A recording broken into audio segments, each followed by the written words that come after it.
Okay, good evening everybody. It's 6 o'clock.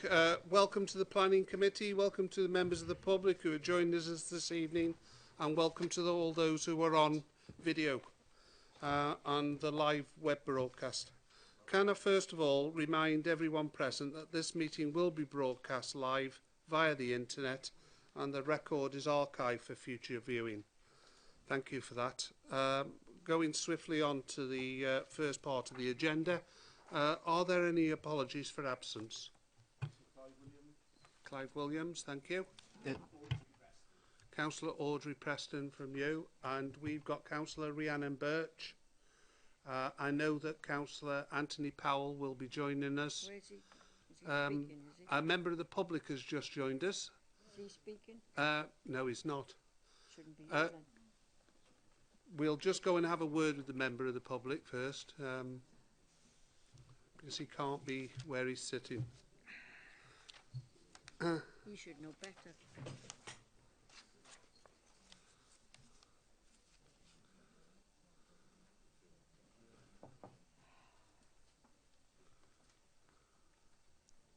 He's got some apologies.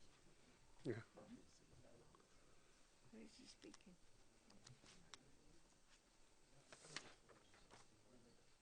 He's not speaking. He's not. No. No.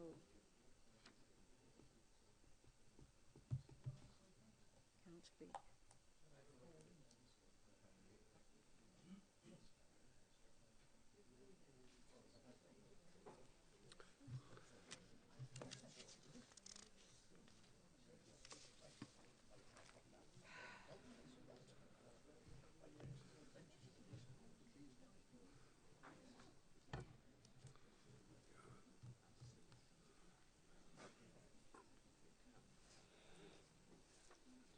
Throw him out. He should know better. He's been here so long. He's been to these things before. Yeah.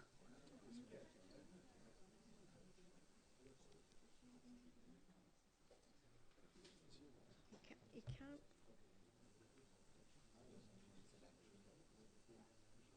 Can't stay there. Does he understand? He's claiming he provides registration form and nothing's come through. No. So it's up to me, he hasn't registered. So No, that's it. No. Mr. Wallace, I have to say to you that public speaking for the Planning Committee as a protocol, which members of the public have to adhere to, they have to be registered in a certain time frame. The council haven't received any letter from you.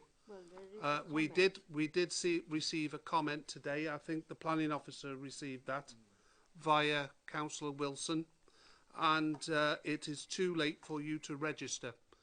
Members of the public wouldn't be very happy if they could just turn up and be told the same as you've been told, and then we let you speak. So from the chair, I can't allow you to speak. So I'm going to ask you to go and join the public up in the gallery. Yeah. It's something you can take up.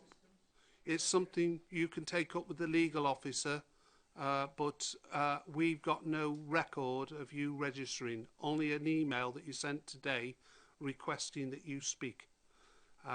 So I'm sorry, I'm going to have to say you can't, and it's declined.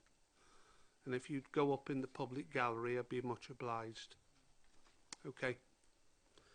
Right, we'll get on with the planning. We've had apologies for absence. no, we haven't got any more. Councillor Eric Hacker. Thank you.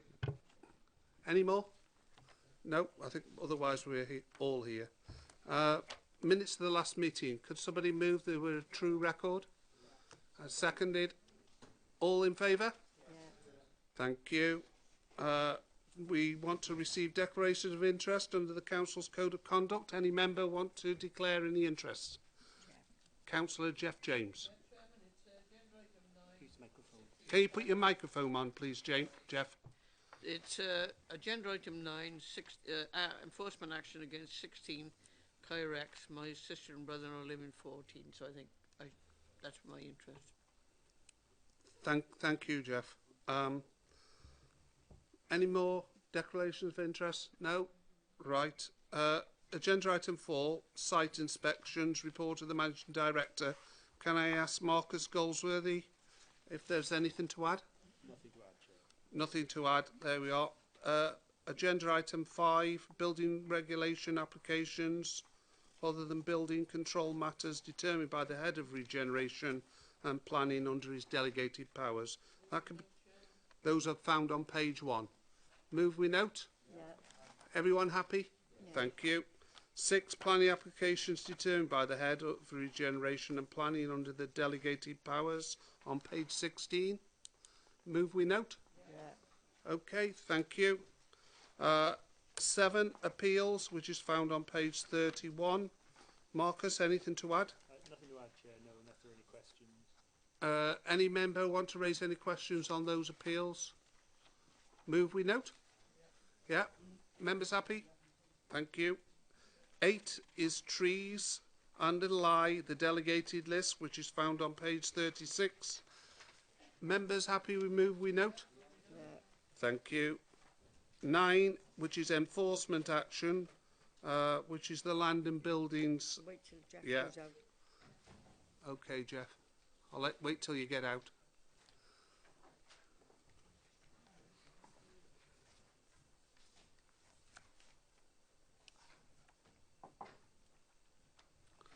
Okay, that's the land and buildings at Canberra, 16 Kyrex, which is on page 38 at Lamblethian and Cowbridge. I'm going to take the officer first, and then you can speak. Okay.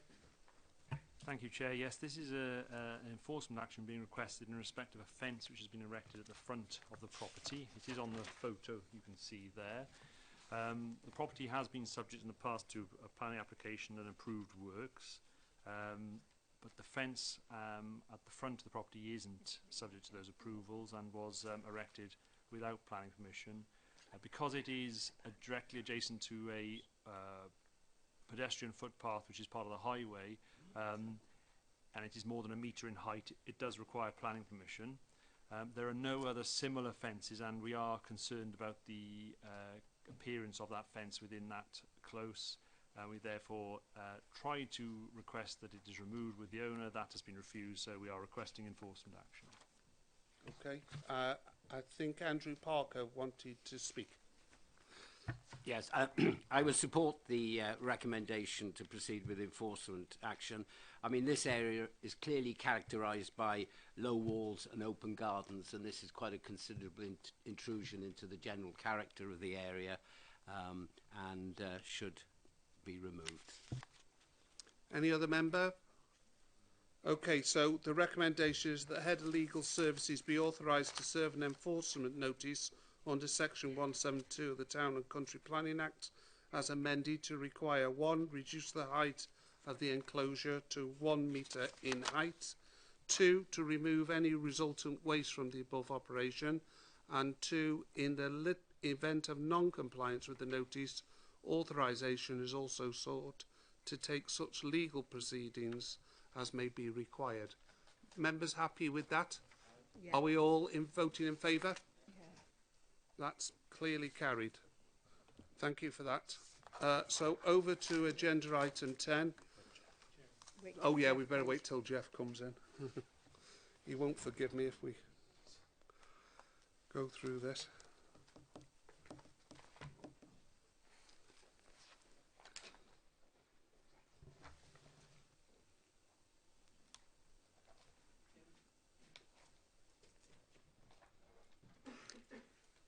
Okay, Councillor James is back with us. Agenda item 10. This is general planning matters. This is a report for information only. And what I mean by information only, there's no debate. People who want to raise questions of clarification with the officers may do so, but there's nothing we can do as a committee.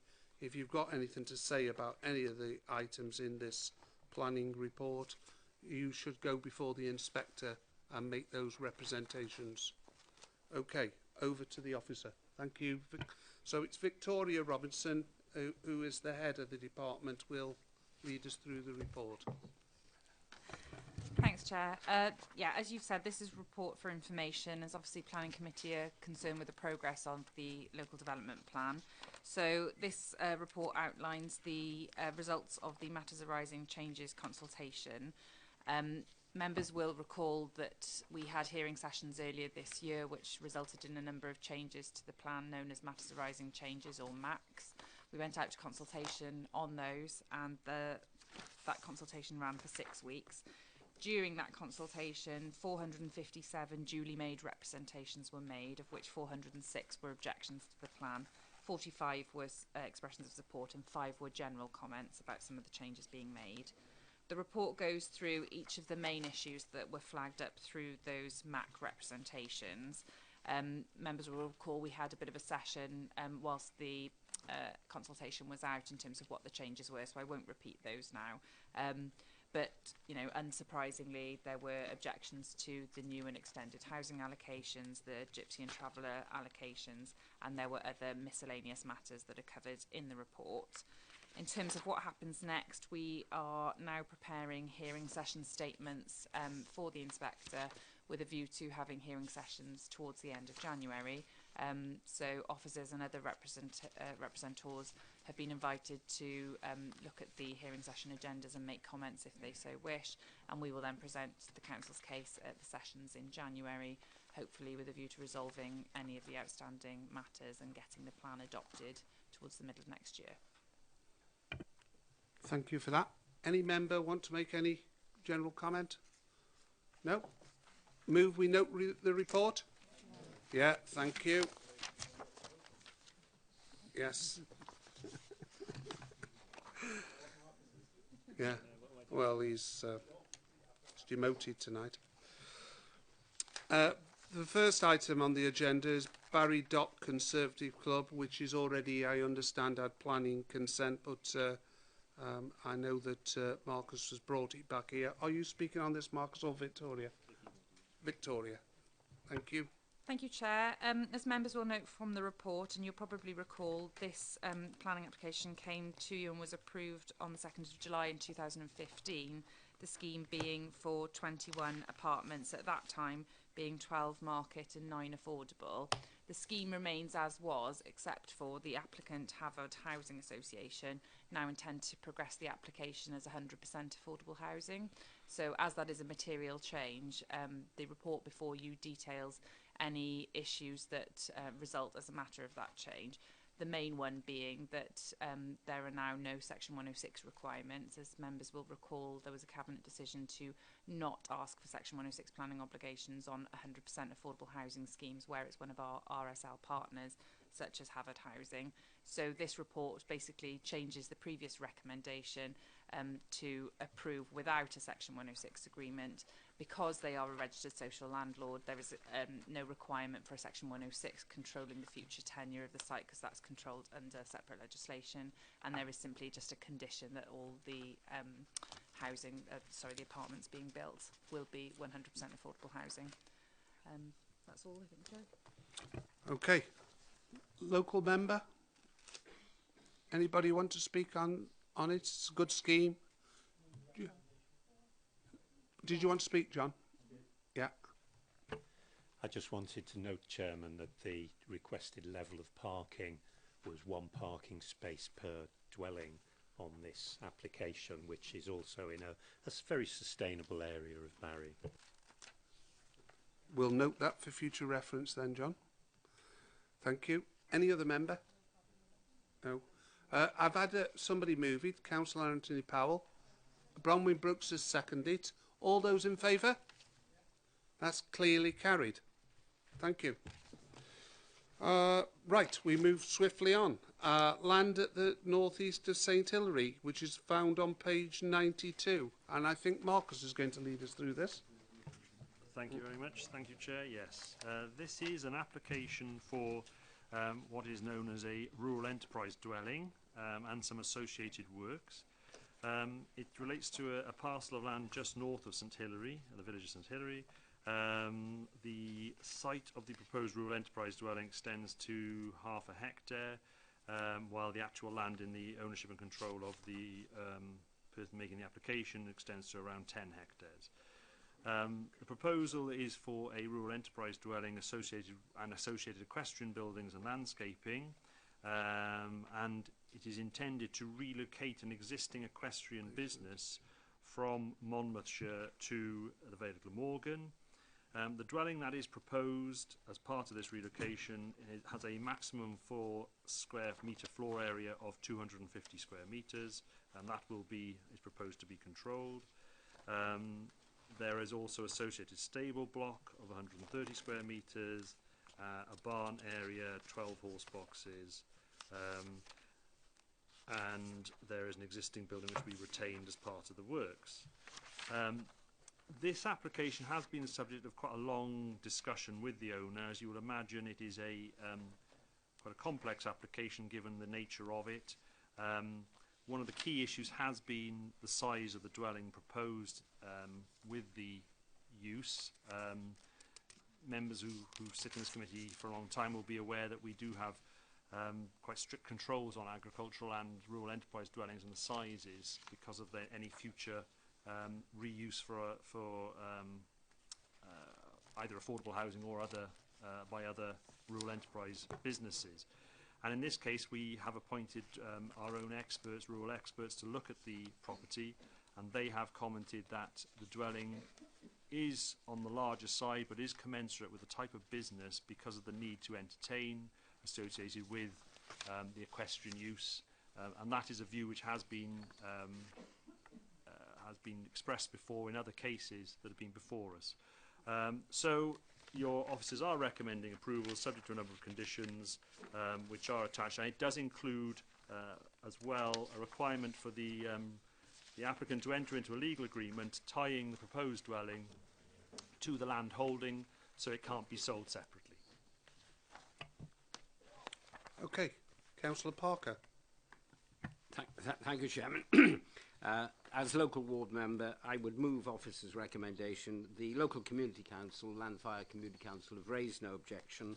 The principle is accepted. The house is well set back and screened, and as such could well contribute to the general economy. And we do have a good history of this sort of operation within the Vale, and not that I intend putting any money on those horses, but I wish them luck. Second, thank you. Okay, any other member? Okay, it's been moved and seconded. Those in favour of the officer's recommendation, please show. And that is unanimous. That's clearly carried. Thank you. Right, going on to the site visit that we went on this morning. That's land at Court Close of Burton. It's on page 136. There are late reps. I'll ask the officers to go through the report, and we'll ask the speakers who are going to speak against the proposal to take their chairs shortly. Thank you, Chair. Just briefly to go through the late representations then. There are comments from the Highway Authority, including a response from the agent. The officer is offer response comments that there's no need for any changes. The conditions already cover the matters that are raised, and there's no objection from the Highway Authority. There are comments from Jane Hutt, AM, raising concerns with the proposed development. Also comments from Alan Cairns, MP, regarding highway concerns, which I'm sure we will cover in the debate to follow. Further comments from resident Mr Barry White, noting some typographical errors in the report which are addressed in full in the late representation comments. And also, number 5, a number of objections received from properties in the Abithin area, and again, those matters are covered in full in the late reps and in the report. There is another representation that I believe has been tabled. Has everybody got it? It was just one of that bundle that had somehow escaped the bundle, but again, it raises the same it is issues. a comments.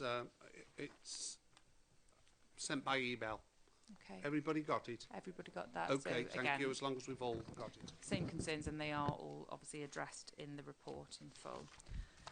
Okay, in terms of what the application is for, this is a currently greenfield site. The proposal is for 20 dwellings to be served off a single access point, as shown on the plan on page 137, being served from the existing cul-de-sac known as Court Close. The proposal are for a mix of semi-detached and detached two-storey dwellings.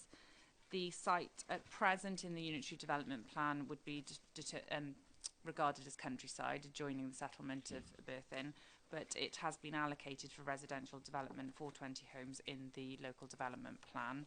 Issues of prematurity in housing supply and unitary development plan issues are all covered in the report and are familiar to you now, given how many of our LDP sites have already come forward and been considered by the planning committee. The issues in terms of ecology, impact on listed building and conservation area are all covered in the report. And then the officer's recommendation is for approval subject to a number of conditions and Section 106 agreement covering 40% affordable housing, a contribution for education, public open space to be provided on site, which is shown on the layout plan, a sustainable transport contribution of £44,000, % for public art, and the provision of off-site highway works, which I will come on to. Having looked at that on site today, I think it's worth having a bit of a discussion about the off-site highway works. They are shown in the plan on page 162 and referred to in that part of the report, that there has been a proposal for a 2 metre wide footway to be provided on the road that leads up to Court Close. On reviewing that on site today, and with the further concerns and comments made by neighbours, I've discussed it with Mike Clogg, the operational manager for Highways and Engineering, and we do think there are potentially other solutions to the off-site highway works which might work better in terms of carriageway widths and pedestrian safety. So what we're going to suggest or recommend to members is that we amend the condition number 5, which currently requires those works to be carried out. We're actually going to suggest that that's changed to require a further scheme, notwithstanding that plan, to show details of a potentially either carriageway widening and or pedestrian crossing facilities and pedestrian safety facilities. The reason for that being, as it was evident on site today, there is already a footway on the southern side of that road. It is actually a lightly trafficked road, and one footway is really adequate to meet the needs of pedestrians coming to and from this site and the houses in that vicinity. But there is room within the highway, the extent of the highway, to actually widen the width of the carriageway, which would actually improve things and potentially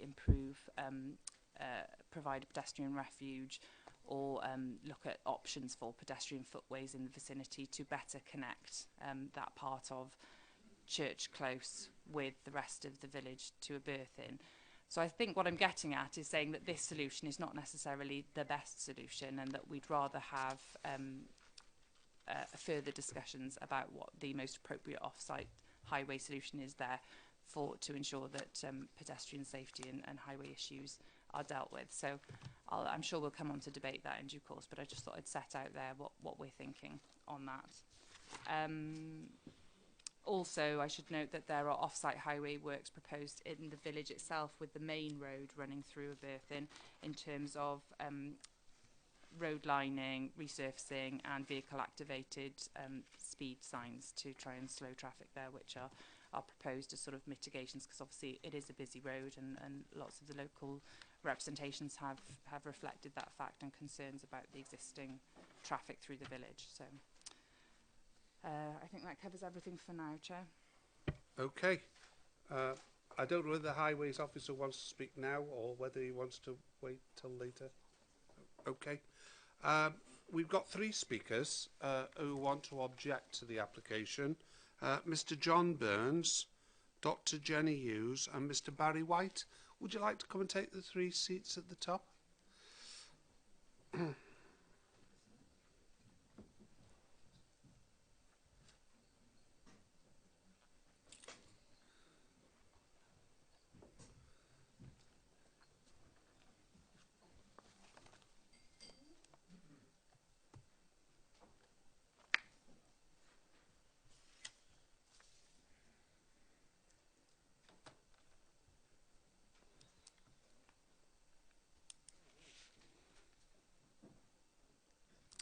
Okay, there are three speakers. They are allocated 2 minutes each.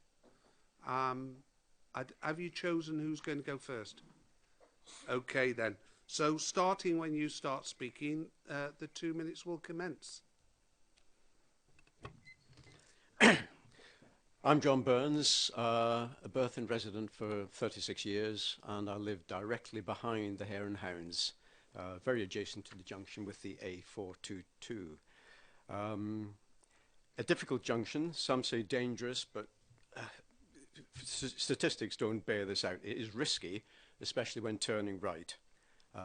Particularly difficult for parents and children early in the morning when they're trying to take the kids across the road. I suspect probably due in part to the big development at Ystrad, increasing the traffic coming down through our village. Hare and Hounds I've already mentioned. It's these days a very successful restaurant and pub, but with very limited parking. The main parking is actually done in the where the proposed development is, the access lane leading to it, and also, I hate to say, on the double yellow lines outside the pub in the evening as well. Dray lorries turn up at regular intervals. They are very large, and they do force the traffic actually onto the pavement adjacent to the junction. This gives the scenario, of course, that any traffic entering the lane can be confronted with a vehicle occupying their piece of road on the pavement as well. Between the junction and the proposed development, opposite Downsview, there is actually a bridle way. Now this is used by walkers, obviously horses, and children on bicycles, but it's on a blind bend as an elbow in the road there. Flooding. Several times over the last few years, including a few weeks ago, there has been flooding in the area of the Hare and Hounds at the junction with the main road.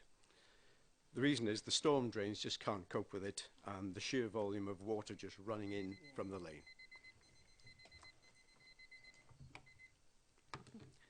Conclusion, 20 houses, 40 cars, they'll add to the traffic issues and the drainage and the runoff, and in my opinion, totally the wrong location.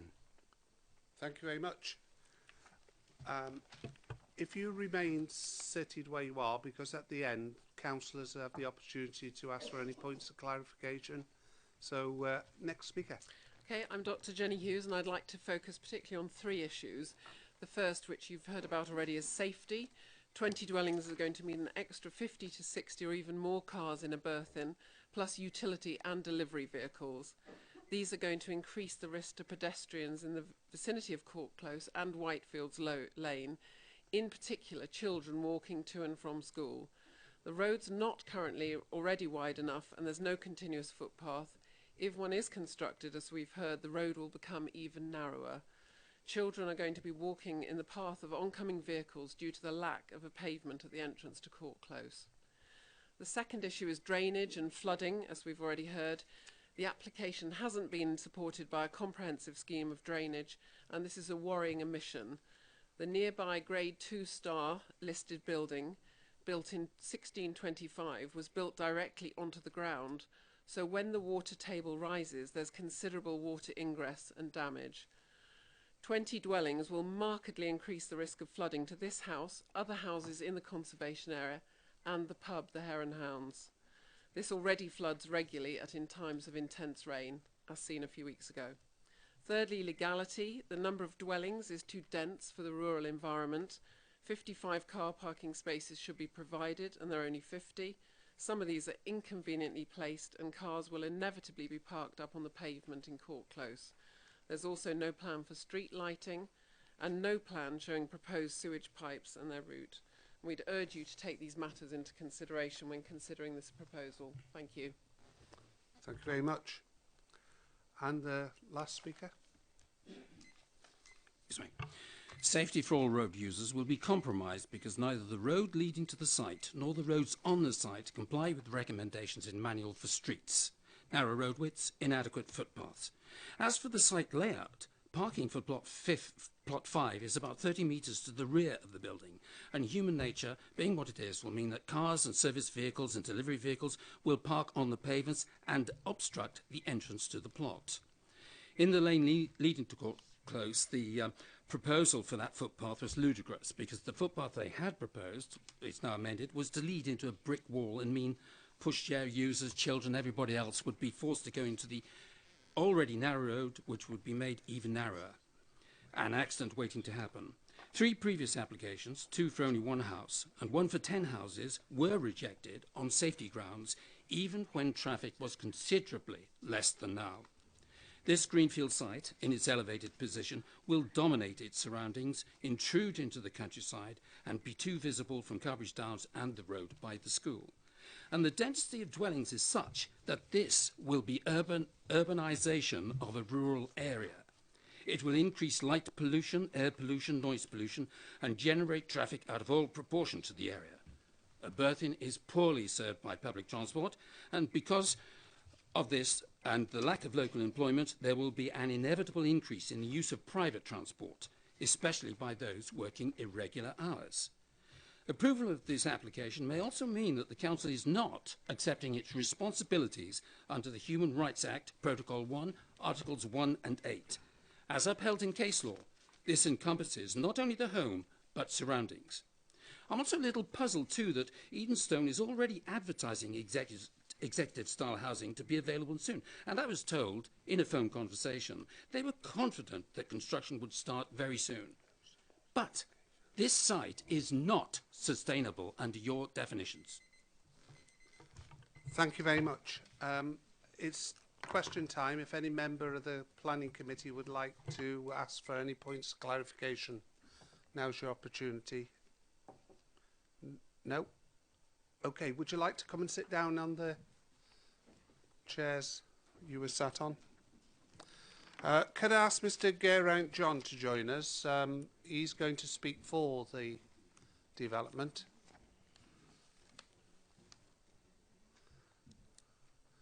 No doubt you'll pick up some of the points that have been raised, but you've got 6 minutes to speak, Geraint. Okay, thank you. Thank you, Chair. Thank you, members. Hopefully I won't take the full 6 minutes for you. So effectively, really I want to run through some of the aspects of the proposal to assure you how in much detail and how comprehensive the application has been A, prepared, B, assessed, and is now before you this evening. The applicant, Edenstone Homes, firstly a South Wales-based company who delivered residential development of an exceptional quality and traditional design, and are ideally suited to a site of this nature and in this location. As I say, a great deal of thought has gone into the scheme. It's the result of considerable dialogue with officers, both prior to and during the application. As confirmed within the Council's late representations to committee, all procedural requirements in terms of consultation have been undertaken and have been complied with. As you are aware, the proposal is for 20 units with public open space on site. It is a proposed allocation within the emerging LDP for exactly that same number, 20 units. As a result, the proposal is wholly in accord with the Council's aspirations for the development of this site and the settlement. Of course, the officer's report covers off a whole range of issues which have been found to be acceptable, whether that be the principle of the development, highways and parking in particular, which objectors obviously have made points on, but that has been scrutinised in considerable detail, particularly over the last 6 weeks, whilst that has been the residual issue. Layout and design, impact on character of the conservation area, agricultural land classification, trees and hedgerows, etc., etc. The development provides for 40% affordable housing, which equates to 8 units on site, ranging from 1 to 3 bedroom dwellings. That in itself will make a significant contribution to the affordable housing needs of the area. The applicant's in full agreement with the Section 106 package sought by officers, including a £250,000 contribution for education, £44,000 for sustainable transport, and other contributions either directly on-site or off-site. As I say, the development overall will make not only an important contribution to affordable housing provision, but to housing land supply overall, and is considered to represent a highly sustainable form of development. In terms of overall design, the palette of materials reflects the village. Officers consider, as we do, that it will preserve the character and appearance of the conservation area, and has been assessed to not have any significant impact on surrounding landscape. Moreover, it has been confirmed that the proposal will have no unacceptable impact on the amenity of neighbouring properties, which has been carefully assessed. In terms of the highway detail, we've been in considerable dialogue with officers regarding the footway and solutions. What's shown by the applicant at this stage is a direct product of that discussion and the preferences expressed by the Highway Department. That said, there are, of course, a number of solutions which the applicant is fully aware of and can work with officers to deal with that. As it was always intended, either by way of conditions and or a Section 106 agreement, that matter can be resolved and will be resolved prior to the grant of planning permission.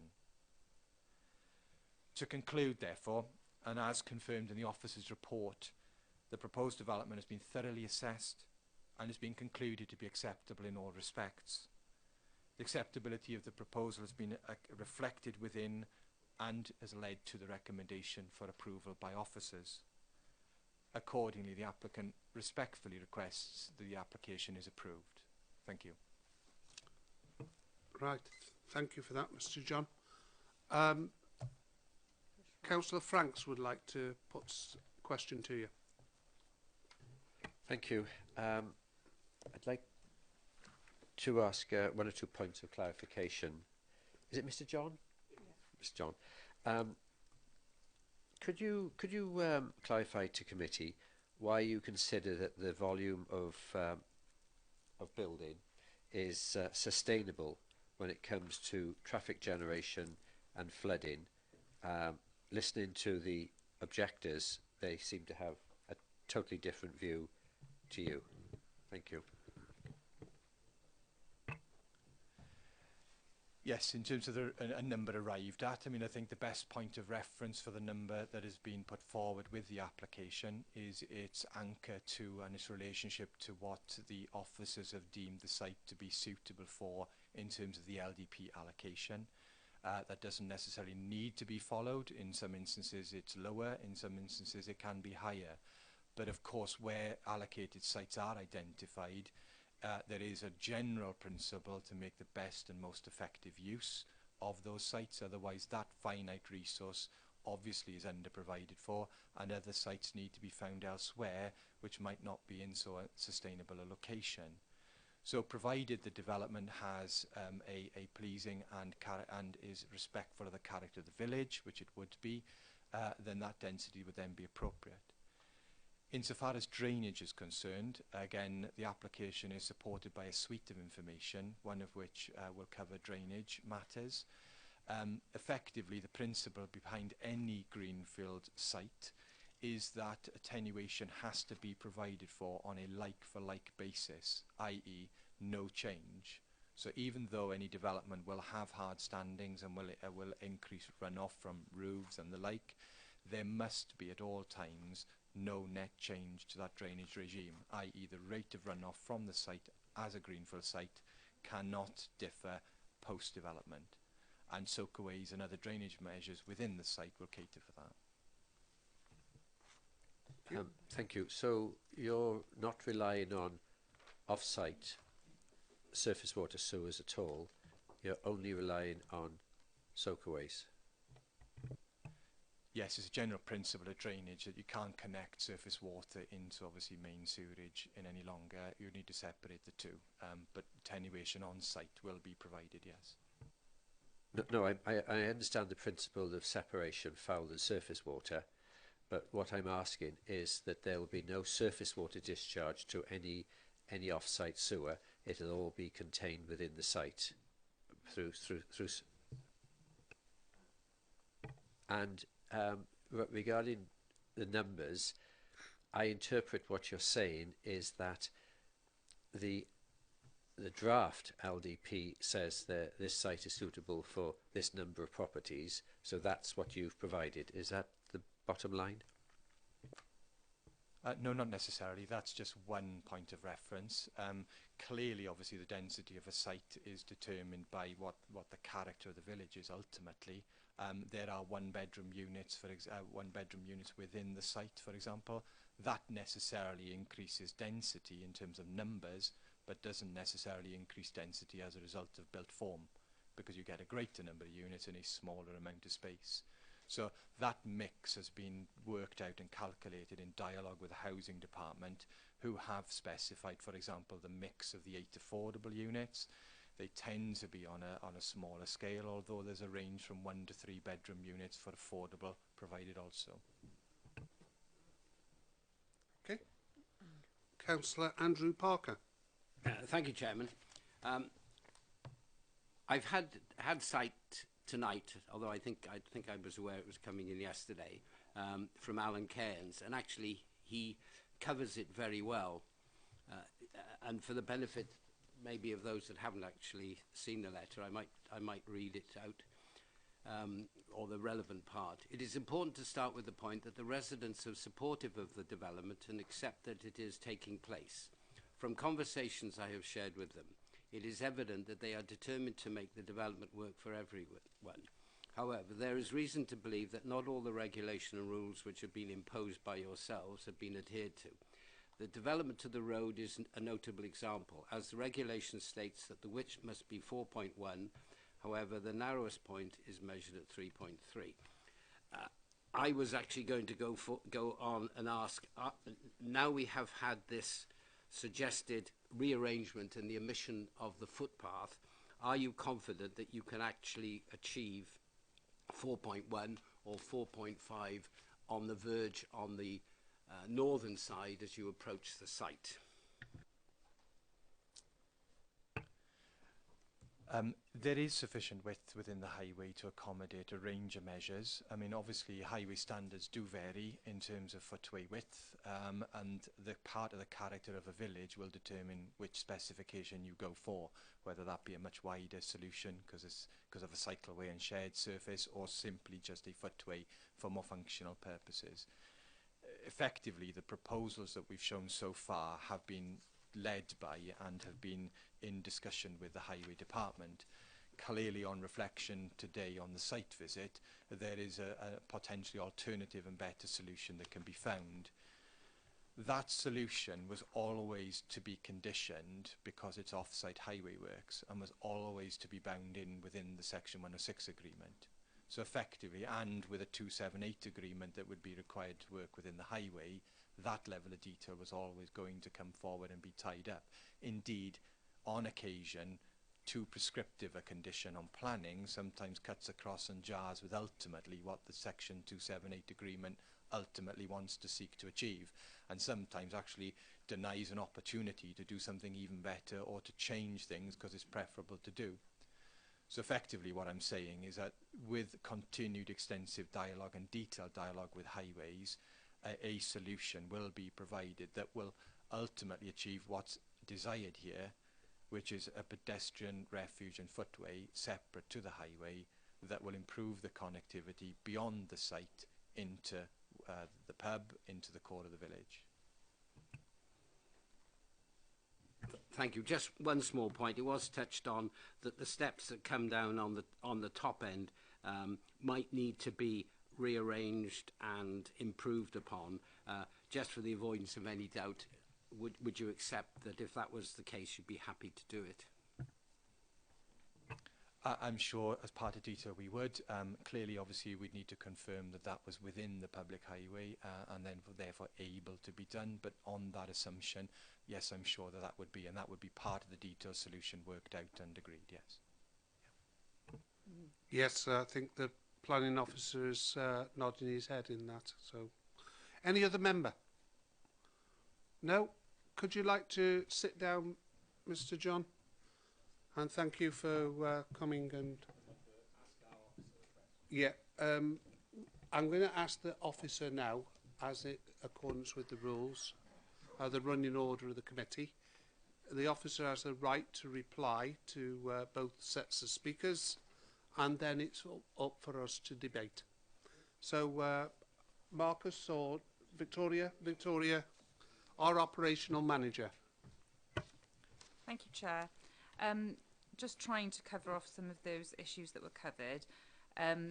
In terms of the A4222 and the road safety concerns about the busyness of that route and the traffic going through a berth-in, I think it's fair to say everyone would acknowledge that is a busy route, and traffic being what it is, it does increase over the years. It will continue to do so. However, we're talking about 20 houses here, and the traffic generation from that is not so significant that it would, warrant significant off-site highway works. Nevertheless, the applicant has agreed to make some improvements to that route in terms of vehicle-activated speed warning signs and resurfacing and road markings, which will improve the existing situation. And we feel that that's a reasonable requirement upon them, but certainly it would be unfair and unreasonable to refuse an application for 20 dwellings on the basis of existing busy traffic on that existing strategic route, essentially. Issues of the illegal parking in the vicinity and people parking on double yellow lines and the pub, that is an issue, but again, it's not one that this development is necessarily going to exacerbate. It is only 20 dwellings, and if anything, those 20 dwellings, will help to maintain the community facility of the pub with, additional patronage to the pub, and that's one of the reasons why we encourage new development in sustainable settlements like a berth-in.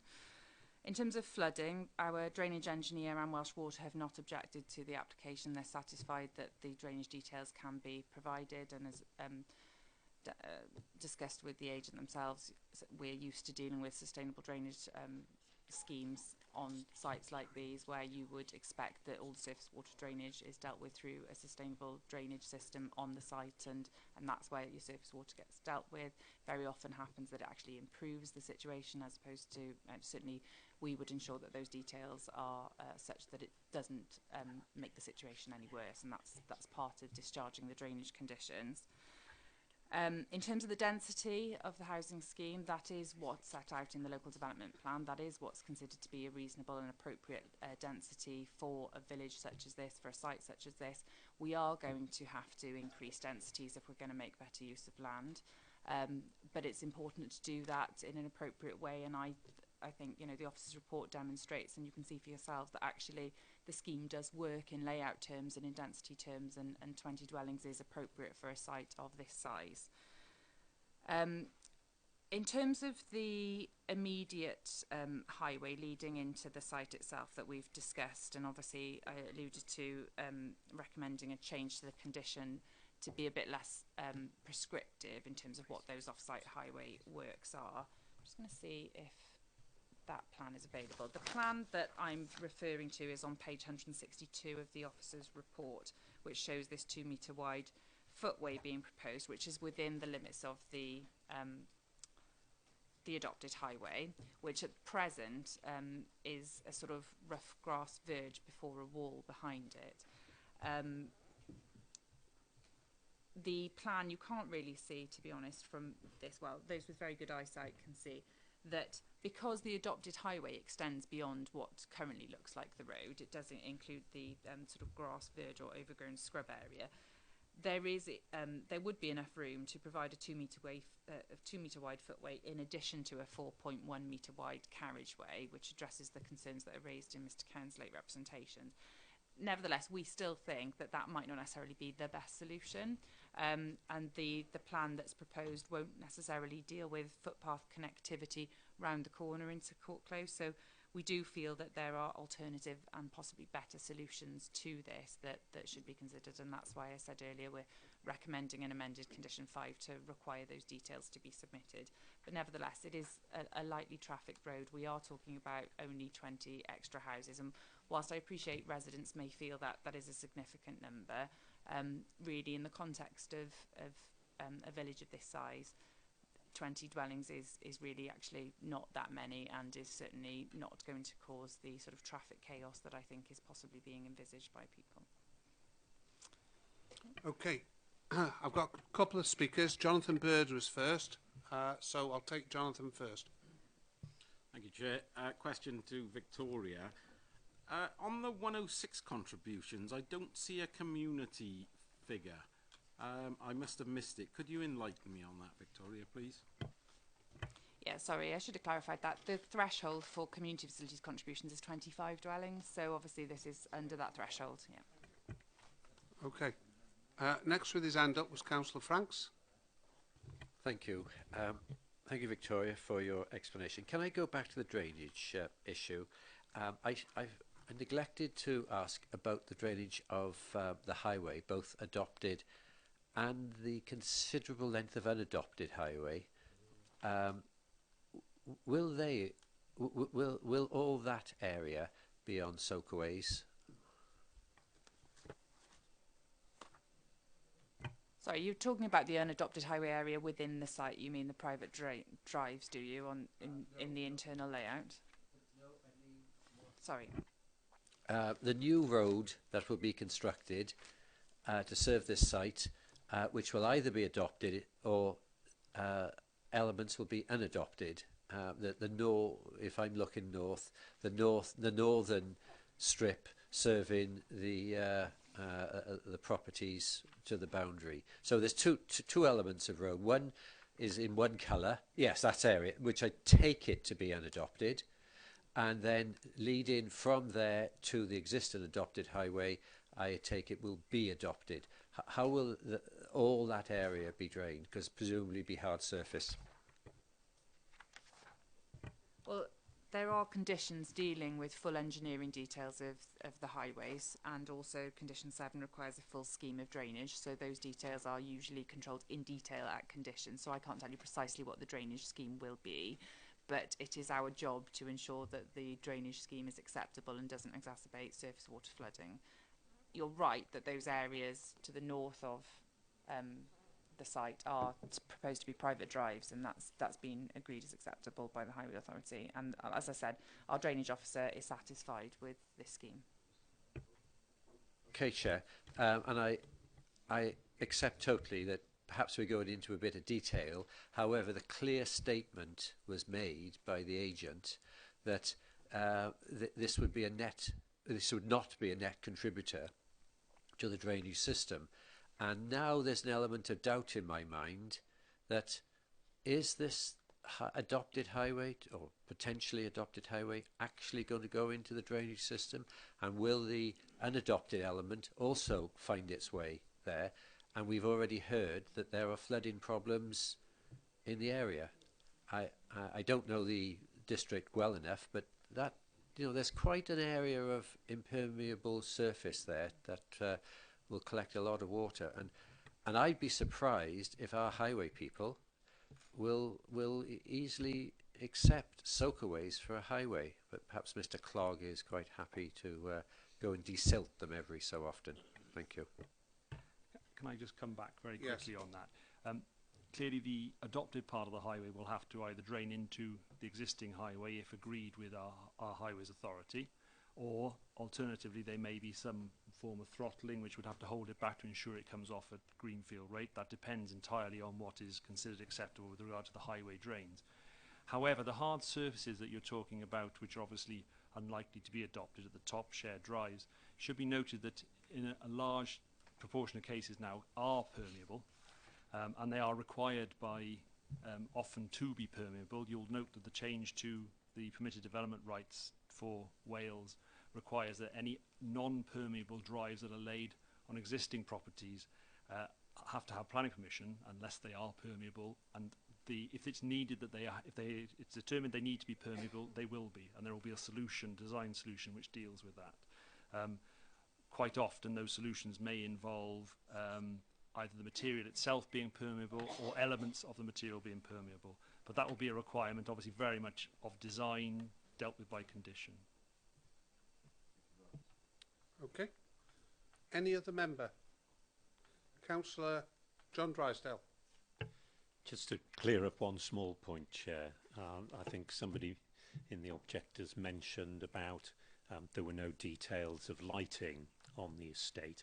Would that be a detail that appears somewhere else in the more detailed planning for the conditions, where would that be handled?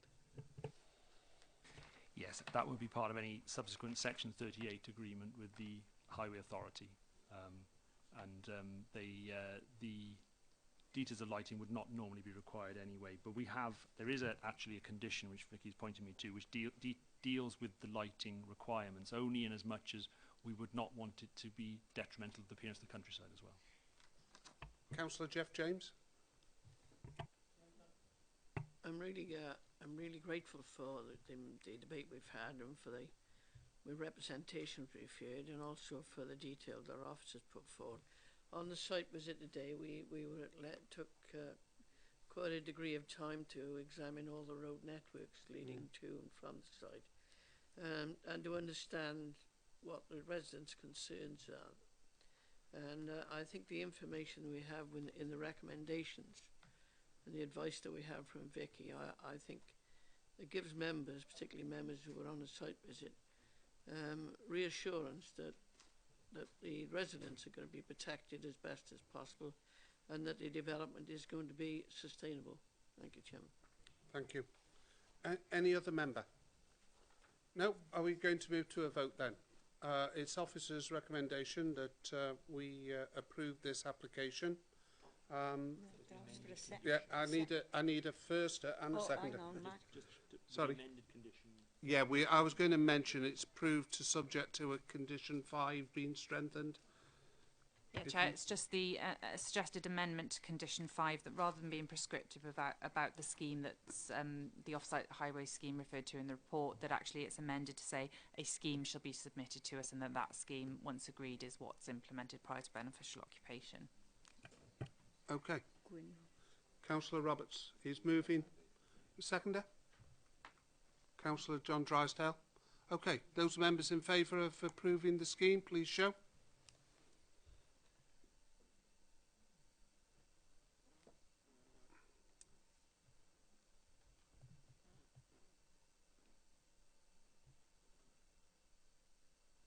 Okay.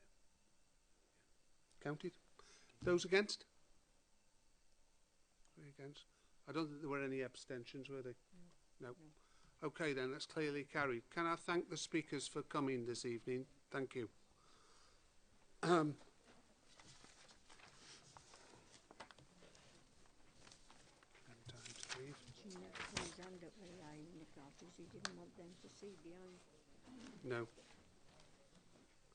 Oh, they're going now. Okay, we're now on page 195, and this is a application for a larger building at Tree Vivin Farm in Lancarvan. Sorry? Thank you very much for my Welsh. A Stoke boy doesn't pronounce the words right. Okay. It's on page 195. I'll ask the officer to lead us through. I think it's Marcus who's going to do this. Thank you, Chair. Yes, this is an application actually for an extension to an existing agriculturally conditioned property. The application is for a relatively large extension which will link the existing garage to the main property. The plans you have on the screen in front of you are the existing plans, and then there's the proposed extension. You will recall I was talking about the previous, in one of the previous applications, the size of the property which was constructed. And this house is a relatively recent approval, and was at the time approved with a size of just over 200 square metres, which was at the larger size of the recommended approval for dwellings of this type. That didn't include the, at the time, detached garage, which was treated separately. Now, this application for the extension will actually increase the size of the property to just under 300 square metres, and that doesn't include the garage, because obviously by attaching the garage to the house, you're bringing the whole thing into the scope. So there are real concerns that the extension will in fact take the property beyond what was considered acceptable for an agriculturally tied dwelling or rural business tied dwelling, would take the property out of the scope were the existing owners to move out of any other person who wished to come in and purchase it with an agricultural business. Indeed, it should be noted that when the house was originally approved, there was a condition the negotiations were undertaken to get the size of it reduced, and there was a condition removing permitted development rights for that very reason, to ensure it wasn't extended beyond a reasonable size. The report itself goes through in some detail all the policies from Welsh Government which deal with this, and I'm sure members who've sat on the committee for some time are aware that we've rehearsed this on a number of occasions on other applications. But essentially, your officers are recommending refusal given the likelihood that it would be a significantly larger dwelling than required to meet the functional need of the holding and would affect the viability of the property's intended use. Okay, you have it. Any member? Councillor Jeff James. Thank you, Chairman. I asked for this to be called in because I'm caught between two stools. That is the policy of the council in regarding agricultural dwellings, and the fact that each farm or each farm business is different. In this instance, we've got the house that was built is being lived in by the farmer's son, so it does comply, but it, for example, doesn't have a wet room, and part of this development will give an opportunity for a wet room so that come in off the land and not walk straight into the living room. I realise that it's bigger than what the council usually consider because of the policies, but I also noticed that the policies are very much predicated on the UDP. Now, we were advised by a planning inspector at one of our briefings with planning members that the inspector said the UDP is no longer to be considered as justification for approving or refusing applications, and because it's way out of date.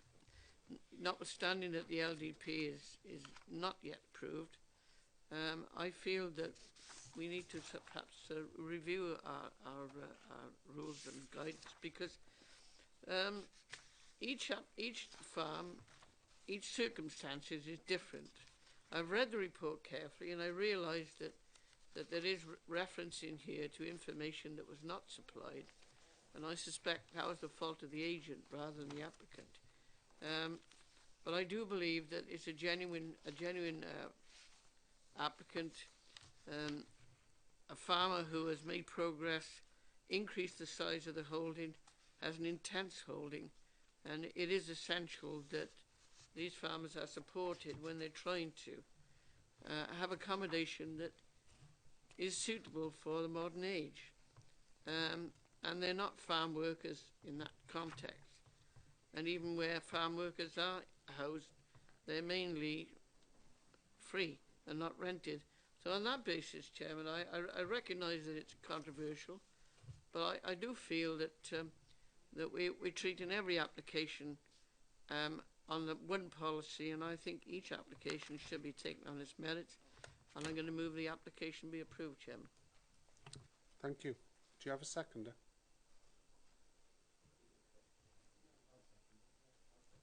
Okay then. Right. Any other member then? Unless the officer wants to come back on what... Yeah. Yeah, of course can. It's a fairly new house, which is now, 50% bigger, again, sort of thing. In the papers, it doesn't say too much about the business, but it actually says that the livestock or something is growing, and that sort of thing, and the business is growing. How does that actually relate to needing a bigger house? I don't understand the logic. Yeah. Thank you, Chair. Yeah, just to clarify a couple of points, and I will deal with Councillor Hodges' point as well. obviously, Councillor James quite rightly pointed out that the unitary development plan is now time expired, but the key policy in respect of rural enterprise dwellings is actually introduced by Welsh Government, which is Technical Advice No. 6 and Planning Policy Wales, which is constantly updated. And Technical Advice No. 6 is very, very clear in terms of this. There are large sections which are rehearsed in the report, which talk about the functional need for the dwelling and how you establish that and what you assess those various elements against. In this regard, one of the key issues, and you've hit the nail on the head, Councillor Hodges, is that the justification that was put forward for the enlarged dwelling has no bearing on why it should be enlarged. We were talking about earlier on the equine business which applied for a dwelling. And in that particular context, the applicant had made a case that they needed the larger dwelling to deal with entertaining of the people who own the horses. These horses were worth, some of them, in excess of £500,000. And they made the judgment that there was an office attached to that which would be part of the house, and it was easier to include that as part of the house. That was looked at by our assessors who we use, Bruton Knowles, and they concluded that although that dwelling was relatively large, 248 square metres I think, that it was on the upper limits, but it was acceptable given the functional requirements. In this particular case, there is no functional requirements being put forward to enlarge the dwelling.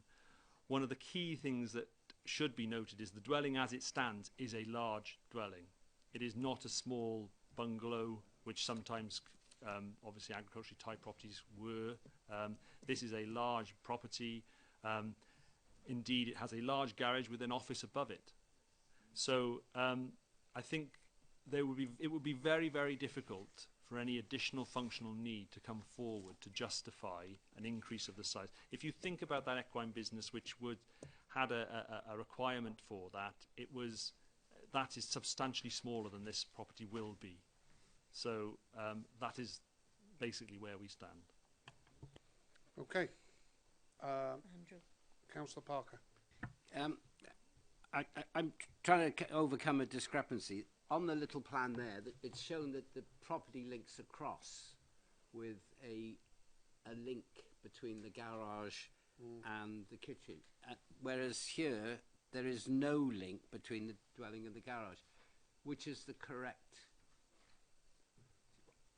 I was looking at it as a very small, you said, originally it was said that it was a significant increase. If that link is there, then we're literally filling in the small square and extending the roof across, which is probably only about 20% or less than 20% of the whole volume of the building. So welcome a bit of clarification there. As I understand it, that small porch link did exist. However, it's not a small increase. It's a substantial increase. If you look at the gap that's there, it looks small there, but that's because the house is so large as it stands without the extension. And when you put that infill in between, you are creating a considerable increase. I will just, and it does actually go back further as well. That's an interesting point. Yeah, at the back, if you notice, if I point the arrow there, that is a further extension back. So. Sorry, can you just go back to the existing? So the garage is being extended as well? Yeah. 50% more. Yeah. So if you look at the floor area, the approved dwelling is approximately 225 square metres in size now, measured externally. The resultant dwelling would be 300 square metres. Yeah. So, you get a flavour for how much the increase is then. I think Councillor Parker wants to remove his... do you want to still second it? I think I might remove the seconding on the grounds that how it's been described is not clearly what is there. It is become more significant thanks to Marcus's observation.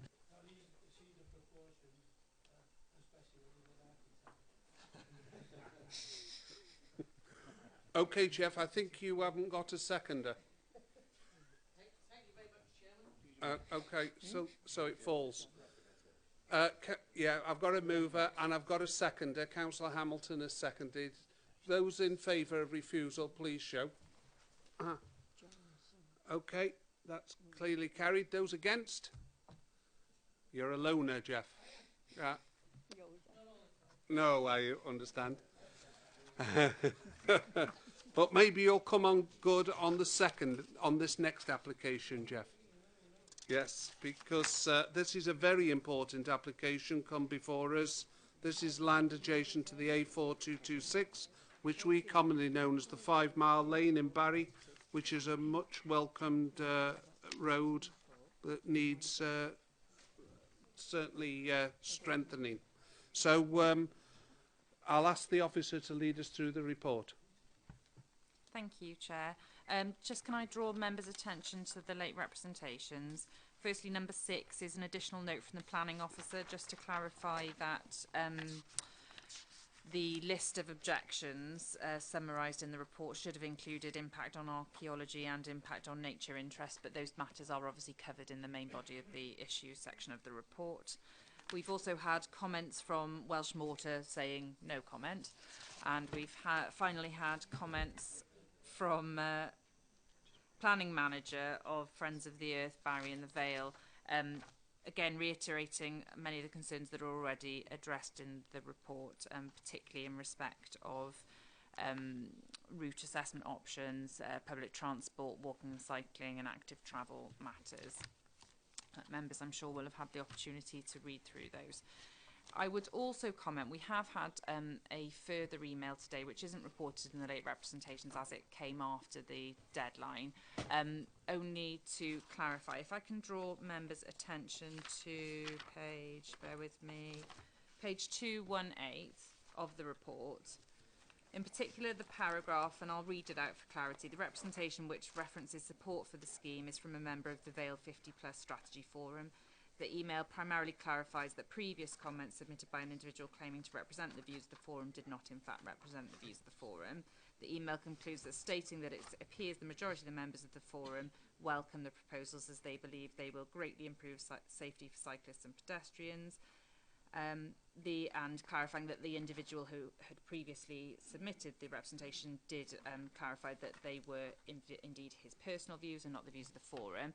We've subsequently had further correspondence today which suggests that the views of this particular person who's suggesting his support is speaking on behalf of the whole forum is not necessarily the views of the whole forum. So if members can just bear in mind that these comments, an individual has made some comments suggesting support for the application, but they don't necessarily represent the views of the over 50s forum. Hope that's clear as mud.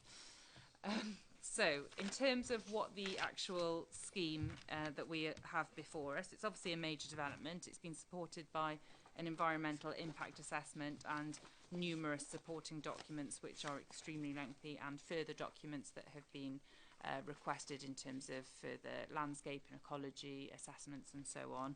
You'll see by the length of the report that each of these matters has been given very serious consideration and analysis.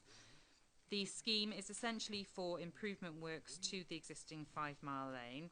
So from the route from Waycott Cross down to roughly just past the Hawking Centre, where there's a lay-by on the right-hand side, was where we met on our committee site visit this morning.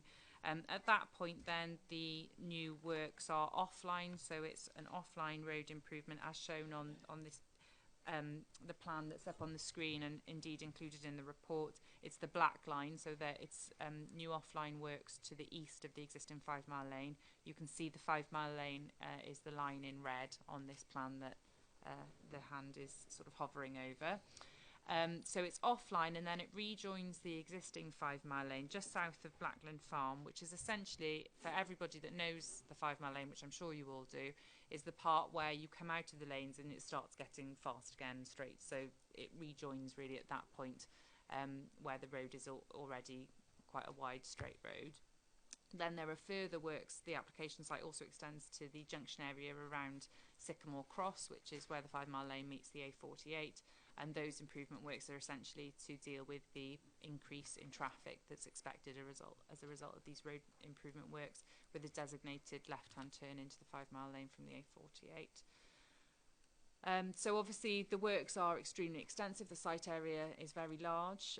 It involves a mix of cut and fill and build up to meet with the contours of the land. There are various accesses which are again detailed throughout the report. So there are new junctions to serve existing properties and farms that are along the existing 5 Mile Lane. And those are shown. There's also going to be a bridge over the 5 Mile, the new road, I should say, to ensure access to the agricultural land either side of that. Various issues to deal with a scheme of this kind, which is obviously in the countryside, and so there are extensive conditions to do with ecology, hedgerow replacement, mitigation measures, environmental, construction, traffic management plans, and all of those raft of conditions, which I won't go through because I'm sure you've all had the opportunity to have a read of the report. And obviously the officer's recommendation is that the scheme be approved. Okay. We had a site visit this morning, didn't we? Yeah, I know he has, but I'm just saying we haven't said that we've had a site visit, so we need to say that. And we had the opportunity to drive down the 5 Mile Lane and look at it objectively from all angles. So thank you for those who came. Any other member? Councillor Drysdale. And Councillor Hodges after. Yes, Chair. I mean, not overly keen on new roads, but I think we have to accept that that's the society we live in, and we have to try and cope with it and make the best of what we can of the job, of the impact that it has. But one thing puzzles me. We've only just spent over £1 million on Sycamore Cross Junction. Why is it we are now having to change it, even though those changes are relatively small? Why weren't those changes planned in the first place? I can't answer that. I don't think it's a matter for the planning committee to answer. What we have to assess is whether or not the scheme in front of us is acceptable in planning terms. Okay. Councillor Hodges. Thank you, Chairman. I'm grateful for all the time that we've had these plans, ideas and the consultations and everything that are going on. We've had plenty of access to the officers who have gave us plenty of advice all through the scheme. So this isn't a shock, shall I say. You know, we've known about this, we've known how it looks and the proposals contained within it. I'm sure I remember, but I'm just asking for clarification that where we're actually going to have a cutting, and also we're going to have the obviously opposite, the other one, the build-up. Yeah. Thank you. Yeah, the embankment. There's the plan to, how do I say, swap the materials in there and keep it largely within sight to minimise removal and unnecessary travel and trips and everything like that. Remind me if I've got that right. That's all I'm asking.